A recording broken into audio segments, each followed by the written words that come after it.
Assalamualaikum warahmatullahi wabarakatuh. Alhamdulillahirabbil alamin wa bihi nasta'in ala umuri dunya waddin.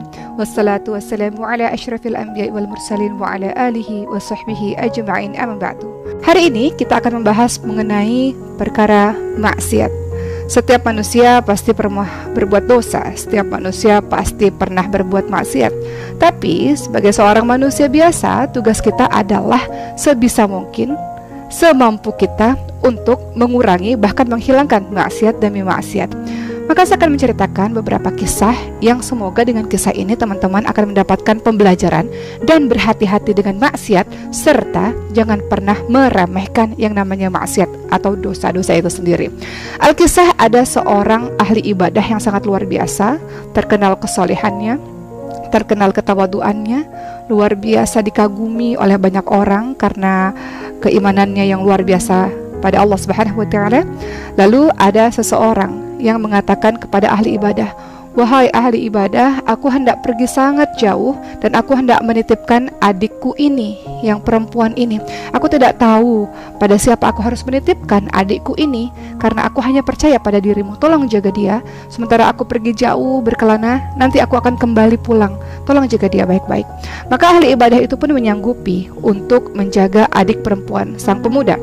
Maka adik perempuan tersebut, si gadis ini ditempatkan di rumah terpisah. Maka ahli ibadah yang saleh itu tentu saja ingin merawat sang wanita tersebut karena itu merupakan amanah bagi dirinya. Maka setiap hari diantarkanlah makanan kepada sang gadis itu. Lalu syaitan pun mulai menunjukkan tugasnya. Apa yang dikatakan oleh syaitan? "Wahai ahli ibadah, engkau selama ini hanya meletakkan makanan di depan rumah. Kenapa engkau tidak ketuk pintunya dan berikan langsung kepada dirinya? Jangan diletakkan di luar rumah begitu saja. Nanti dia tidak tahu kalau ada makanan di luar rumah." Kemudian apa yang dilakukan oleh ahli ibadah? Betul juga. Maka keesokan harinya ahli ibadah mengetuk pintu rumah dan kemudian menyerahkan makanan tersebut pada sang gadis. Maka apa yang dilakukan oleh syaitan? Syaitan pun mengatakan, "Kenapa engkau tidak berbicara kepada gadis itu? Kenapa hanya sekedar memberikan makanan saja? Ajaklah bicara, tanya kabarnya. Dia adalah seorang gadis yang kesepian. Engkau pun adalah orang yang sendiri, pasti juga butuh teman untuk berbicara." Maka keesokan harinya sang ahli ibadah mengantarkan makanan, kemudian mulai bercengkrama dengan gadis tersebut. Apa yang dilakukan oleh syaitan? Apakah syaitan berhenti? Tidak. Syaitan pun mengatakan, "Masuklah ke dalam rumah itu. Jangan berbicara di depan pintu rumah. Khawatir tidak enak dilihat tetangga. Padahal kalian tidak berbuat apa-apa. Tapi tetangga nanti akan berpikir buruk tentang apa yang kalian lakukan." Maka keesokan harinya pun ahli ibadah mulai mengetuk pintu rumah, mengantarkan makanan dan masuk ke dalam rumah. Dan mulai mereka bercengkrama. Syaitan tidak pernah berhenti akan tugasnya. Syaitan mengatakan, "Lihatlah, setelah sekian lama bercengkrama, sesungguhnya kalian adalah orang yang saling menyukai satu sama lain. Maka lakukan terus, lakukan terus, lakukan terus." Dan tentu saja, apa yang terjadi? Seorang ahli ibadah yang berpuluh-puluh tahun beribadah ternyata terkena dengan dosa zina. Diawali dengan hal sederhana yang tadinya hanya mengantarkan makanan, mulai bercengkrama, masuk ke dalam rumah, akhirnya terjebak pada dosa zina. Lalu apa yang dilakukan oleh sang ahli ibadah ini? Ketakutan. Apa jadinya kalau orang-orang tahu ahli ibadah seperti saya berzina? Maka dia pun membunuh perempuan tersebut. Maka lihat, mulai dari dosa yang kecil, step by step, sedikit demi sedikit, akhirnya menuju kepada dosa besar. Maka Allah Subhanahu wa taala mengingatkan perkara ini dengan sebuah ayat, "A'udzubillahi minasyaitonirrajim, wa la taqrabuz zina, innahu kana fahisyatan wa sa'a sabila." Allah mengatakan jangan mendekati zina, jangan mendekati maksiat, salah satunya perbuatan zina, karena perbuatan itu adalah perbuatan yang buruk dan sebuah perbuatan yang keji dan sebuah jalan yang buruk. Maka kita lihat teman-teman sekalian, begitulah cara syaitan dalam menggoda manusia. Syaitan menggoda manusia dengan berbagai macam cara, tapi sedikit demi sedikit, sedikit demi sedikit. Itu sebabnya kenapa ketika syaitan atau iblis diusir dari syurga Allah Subhanahu wa taala, mereka berjanji akan menyesatkan manusia dengan berbagai macam cara, dengan 4 langkah, dari depan, belakang, kanan, kiri. Kata syaitan apa? "Tsumma la'atyanahum min baini aydihim wa min khalfihim wa an aymanihim wa an syama'ilihim." Wahai Allah, kata, syaitan. Aku akan goda manusia, aku akan sesatkan manusia dari arah depan, dari arah belakang, dari arah kanan, dari arah kiri, dari seluruh penjuru. Bayangkan teman-teman sekalian. Kalau kita lihat dari arah depan, maksudnya apa? Ibnu Katsir menjelaskan mengenai hal ini. Dari arah depan maksudnya adalah agar orang-orang ketika dia buat dosa, dia lupa dengan apa yang namanya akhirat. Dia ragu, bahkan dia tidak percaya bahwa balasan di hari akhir itu ada. Dari belakang maksudnya apa? Syaitan membuat manusia-manusia yang berbuat maksiat, mereka sangat cinta pada dunia, kejar dunia, berbuat apa saja seolah-olah tidak ada balasan nanti di hari akhir. Sangat cinta dunia. Syaitan menggoda dari kanan, maksudnya apa? Syaitan membuat manusia-manusia ini pada akhirnya jauh daripada agama atau tidak suka mendengar pesan-pesan keagamaan, jauh dari mempelajari agama Islam ini. Dan dari kiri, apa maksudnya? Syaitan menggoda para manusia dari kiri, maksudnya adalah agar para manusia senang dalam berbuat dosa, senang dalam berbuat maksiat. Dosa atau maksiat itu sejatinya teman-teman sekalian, kalau kita melakukannya, membuat diri kita ini bergetar hatinya, dan kita tidak ingin orang lain tahu. Tapi kalau dosa atau maksiat dibuat berulang-ulang kali, yang awalnya hati kita bergetar, lama-lama menjadi biasa,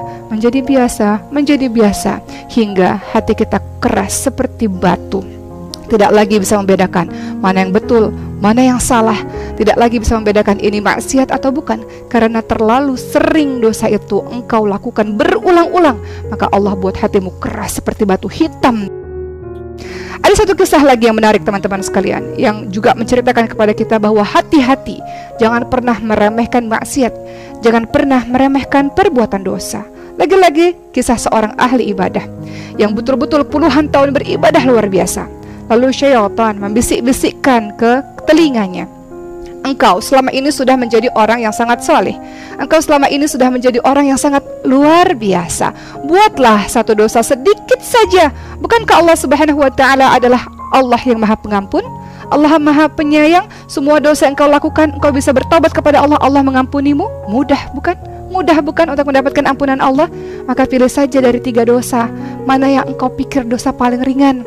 Pertama adalah minum khamar, kedua adalah berzina, ketiga adalah membunuh. Maka silakan engkau pilih, buatlah dosa sekali saja, supaya engkau bisa merasakan yang namanya manusia pernah terjebak dalam dosa. Setelah itu bertaubat, mudah saja, kata syaitan, bisikan dari syaitan. Maka ahli ibadah ini pun berpikir, iya, selama ini aku selalu menjadi orang yang saleh, aku selalu beribadah siang dan malam, aku ingin sekali saja mencicipi perbuatan dosa. Maka akhirnya dia berpikir, apa ya dosa yang paling ringan? Mungkin minum khamar, begitu katanya. Akhirnya dia mulai minum khamar, lagi minum khamar, lagi minum khamar, tidak berhenti. Dan apa penyebabnya setelah dia tidak berhenti minum khamar? Mabuk. Itu sebabnya kenapa khamar tidak diizinkan dalam agama ini, karena bisa menjadi mabuk. Ketika engkau mabuk, engkau akan melakukan apa saja di bawah kesadaranmu. Maka ketika mabuk, ujung-ujungnya dia berzina. Setelah berzina, sama tadi ceritanya, bahwa pada akhirnya dia membunuh wanita yang ia zinahi karena malu. Lihat, mulai dari dosa yang ia anggap remeh, dosa yang ia anggap kecil, lama-lama pada akhirnya dia masuk menuju kepada dosa-dosa besar. Itu sebabnya kenapa Rasulullah SAW mengingatkan kepada kita semua teman-teman sekalian, bahwa ketika orang beriman, ketika dia buat dosa, dia takut luar biasa, seolah-olah gunung akan menghancurkan dirinya. Tapi kalau orang-orang yang tidak beriman, ahli maksiat, apa jadinya? Ketika dia buat dosa, dia sangat meremehkan dosa-dosa itu. Dia meremehkan maksiat itu, seolah-olah ada lalat yang hinggap di hidungnya dan dia usir begitu saja. Itulah perbedaan antara orang-orang beriman dan orang-orang ahli maksiat. Orang beriman akan senantiasa berhati-hati, berpikir sebelum berbicara, berpikir sebelum berbuat, berpikir apakah yang aku lakukan ini bernilai pahala atau tidak. Ketika bernilai pahala dia lanjutkan, ketika tidak dia tidak lakukan, apalagi bernilai dosa. Oleh karena itu teman-teman sekalian, dari kisah-kisah ini kita belajar untuk senantiasa meminta pertolongan daripada Allah Subhanahu wa ta'ala. Kenapa teman-teman ketika teman-teman sholat, teman-teman mengatakan ihdinas siratal mustaqim, ya Allah, tunjukilah aku jalan yang lurus ya Allah. Kita ini manusia biasa, teman-teman sekalian. Terkadang dengan godaan syaitan yang sangat luar biasa, kita sempat berbelok, kita sempat terjatuh. Tapi orang beriman akan senantiasa minta kepada Allah Subhanahu wa taala pertolongan. Tunjukilah ya Allah jalan yang lurus ya Allah. Kita minta pada Allah taufik. Apa itu taufik? Kita minta pertolongan kepada Allah Subhanahu wa taala agar Allah mudahkan kita dalam berbuat kebaikan demi kebaikan. Taufik artinya adalah kita minta kepada Allah Subhanahu wa taala agar Allah memudahkan kita beramal salih, dan kita minta kepada Allah agar Allah bencikan kita, teman-teman sekalian. Kita benci pada perbuatan-perbuatan buruk. Makanya ada doanya yang teman-teman bisa amalkan. Rabbana la tuzigh qulubana ba'da idh hadaitana wa hab lana min ladunka rahmah innaka antal wahhab. Kita minta kepada Allah Subhanahu wa taala, ya Allah, janganlah kembalikan kami ini kepada kehidupan yang lalu tuh, yang jahil, yang penuh dengan maksiat, yang penuh dengan dosa, setelah Allah Subhanahu wa taala memberikan hidayah kepada kita semua. Oleh karena itu teman-teman semua, ada banyak cara untuk kita terhindar dari berbagai macam maksiat. Pertama adalah doa, seperti yang tadi saya sebutkan. Teman-teman bisa amalkan doa demi doa itu. Kemudian yang kedua adalah yang harus teman-teman lakukan adalah teman-teman mencari pergaulan-pergaulan yang baik. Apa kata Rasulullah SAW? Siapapun yang berteman dengan penjual minyak wangi, maka akan kecipratan wanginya. Siapapun yang berteman dengan pandai besi, maka akan kecipratan apinya atau kecipratan baunya.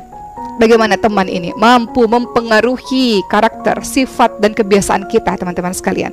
Kalau engkau bergaul dengan ahli zina, ahli maksiat, orang-orang yang sedang berjudi, minum khamar, mabuk-mabukan, maka engkau tak jauh-jauh dari orang seperti itu. Tapi kalau engkau bertemu atau berteman dengan ahli sujud, dengan ahlul Quran, para penghafal Quran, dengan orang yang suka pergi ke masjid, maka insya Allah lama-lama engkau pun akan serupa dengan orang-orang tersebut. Dan yang ketiga, tentu saja agar engkau terhindar dari maksiat adalah belajar berbagai macam ilmu agama. Kenapa? Dengan kita menjadi orang yang terus belajar, kita akan tahu keutamaan atau balasan orang-orang saleh dan ancaman-ancaman Allah bagi orang-orang yang melakukan berbagai macam maksiat. Insya Allah sahabat sekalian, mudah-mudahan kita menjadi orang yang terus fastabiqul khairat, berlomba-lomba dalam kebaikan. Kita tahu bahwa kehidupan kita sementara, kita ingin kembali kepada Allah Subhanahu wa taala dengan membawa amal-amal saleh yang banyak. Dan semoga Allah Subhanahu wa taala mengampuni berbagai macam maksiat yang pernah kita lakukan akibat kebodohan kita di masa yang lalu. Insya Allah, semoga Allah Subhanahu wa taala menjaga semua teman-teman dimanapun berada.